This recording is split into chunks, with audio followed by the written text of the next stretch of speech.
Welcome to politicals media viewers. విశాఖలో జరుగుతున్నటువంటి partnership సమ్మిట్లో Andhra Pradesh ఏదైతే క్యాపిటల్ ఉందో అమరావతి నగరంలో రానున్న రోజుల్లో ఎటువంటి డెవలప్మెంట్ జరగబోతుందనే విషయంలో కళ్ళట్టు కట్టినట్టుగా ఈ సిఏ పార్ట్నర్షిప్లో ఏపీ పెవిలియన్ను ప్రత్యేకంగా ఏర్పాటు చేశారు. ప్రస్తుతం ఇది అందరి దృష్టిని ఆకర్షిస్తుంది.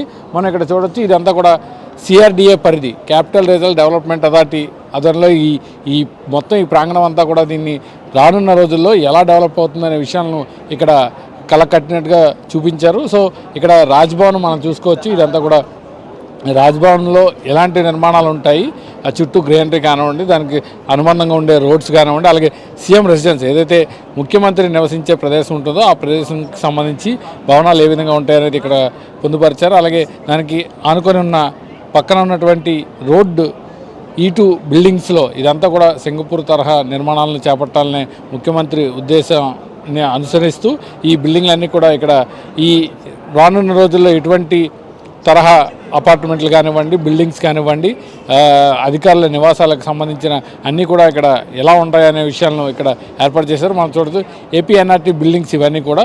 సో ఇవన్నీ ప్రత్యేకంగా డిఫరెంట్ టైప్స్ ఆఫ్ బ్లాక్స్తో దీన్ని నిర్మించారు ఇక్కడ. సో దీన్ని చూసేందుకైతే పెద్ద ఎత్తున ఈ సదస్సుకు హాజరైన ప్రతినిధులంతా కూడా ఇక్కడికి వచ్చి ఈ ఎంతో ఆకర్షణీయంగా ఉన్నటువంటి ఈ కట్టడాల తాలూకా నమూనాలను తిలకిస్తూ చాలా సందడిగా గడిపారు. మనం అక్కడ చూడొచ్చు ఎమ్మెల్యే ఎమ్మెల్సీకి సంబంధించిన క్వార్టర్స్, ఎందుకంటే క్యాపిటల్ ప్రదేశం కాబట్టి అసెంబ్లీ సెషన్స్ కానివ్వండి, సెక్రటరియట్ పరిధిలో కానివ్వండి, సీఎంను కలిసేందుకు కానీ వచ్చే మంత్రులు, ఎమ్మెల్యేలు, ఎమ్మెల్సీలకు సంబంధించి హౌసింగ్, వారు ఉండేందుకు కావాల్సిన ఇన్ఫ్రాస్ట్రక్చర్కి సంబంధించి వారి అపార్ట్మెంట్లు ఏ విధంగా గృహ సముదాయం ఉండాలనే విషయాన్ని ఇక్కడ క్లియర్గా చూపిస్తూ వారికి కేటాయించిన ఎమ్మెల్యే హౌసింగ్, ఎమ్మెల్సీ అపార్ట్మెంట్లకు సంబంధించి ఇవన్నీ కూడా బిల్డింగ్స్ మనం చూడొచ్చు. అలాగే ఏఐఎస్ సంబంధించి అంటే అధికారులు కానివ్వండి, వారు కూడా ఈ క్యాపిటల్లోనే ఏదైతే ఈ క్యాపిటల్ రీజన్ డెవలప్మెంట్ అథారిటీ పరిధిలో ఉన్నటువంటి ఈ భవనాలన్నీ కూడా ఇక్కడే పొందుపరిచారు. అలాగే మనం మరొకసారి చూడొచ్చు ఏఐసి, ఎస్ఈఎస్, పిఎస్సి బంగ్లాస్ ఇవన్నీ కూడా అంటే ఉన్నతాధికారులు వారికి సంబంధించిన బంగ్లాలు, లేదంటే విదేశీ ప్రతినిధులు ఎప్పుడైనా ఇక్కడికి వస్తే వారికి సంబంధించి ఈ బంగ్లాలన్నీ కూడా నిర్మించారు. అలాగే మినిస్టర్స్ బంగ్లాస్ కూడా మనం చూడొచ్చు. ఇది ఏదైతే లేపాక్షి గార్డెన్ అని భవిష్యత్తులో ఈ గార్డెన్ కూడా నిర్మించనున్నారు.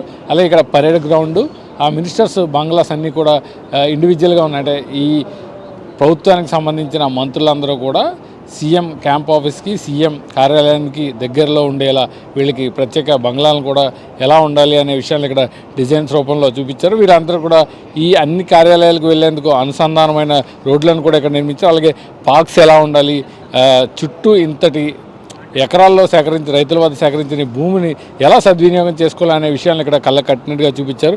చూడొచ్చు మనం ఒక ఐకానిక్ టవర్లను కూడా దీన్ని నిర్మించారు. ఇదంతా కూడా అసెంబ్లీ ప్రాంగణం. సో ఈ అసెంబ్లీ నిర్మాణం కూడా ఇలా ఉండబోతున్నట్టు చూపించారు.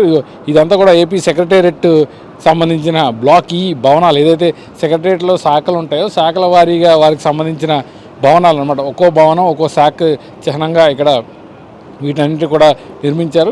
ఈ ఐకానిక్ టవర్ చుట్టూ కూడా మనం చూడొచ్చు ఒక ఫౌంటైన్లా నిర్మాణం అయితే ఉంది. అలాగే ఈ అసెంబ్లీకి వెళ్ళే మార్గం ఇందులోనే అసెంబ్లీ ఉంటుంది. అసెంబ్లీ భవనాలన్నీ కూడా ఈ ఐకానిక్ టవర్లోనే ఉంటాయి. సో దాని చుట్టూ ప్రకృతిని పరిచయం దగ్గరగా చేసే ఇందులో భాగంగా ఈ అసెంబ్లీ ప్రాంగణాన్ని అంతా కూడా చాలా సుందరంగా గ్రీనరీగా తీర్చిదిద్దారు. అలాగే ఈ సిఆర్డిఏ పరిధికి పక్కనే ఉన్నటువంటి హైకోర్టు కూడా ఇక్కడ ఇదే సిఆర్డిఏ పరిధిలో ఉంది. సెక్రటరియట్కి కొంచెం దూరంలోనే ఈ హైకోర్టు కూడా ఉండడంతో ప్రస్తుతం హైకోర్టును భవిష్యత్తులో ఈ నిర్మాణంలో నిర్మించినట్లు ఈ నిర్మాణం మనకి చూపిస్తుంది. సో ఇదే హైకోర్టు భవనం. ఇందులోనే ఈ హైకోర్టుకు సంబంధించిన న్యాయమూర్తులు, న్యాయవాదులు అందరూ కూడా ఈ ప్రాంగణానికి చేరుకునేందుకు, అలాగే వారికి కావాల్సిన వసతులు, ఛాంబర్స్ అన్నీ కూడా ఇందులోనే సిద్ధమవుతాయి.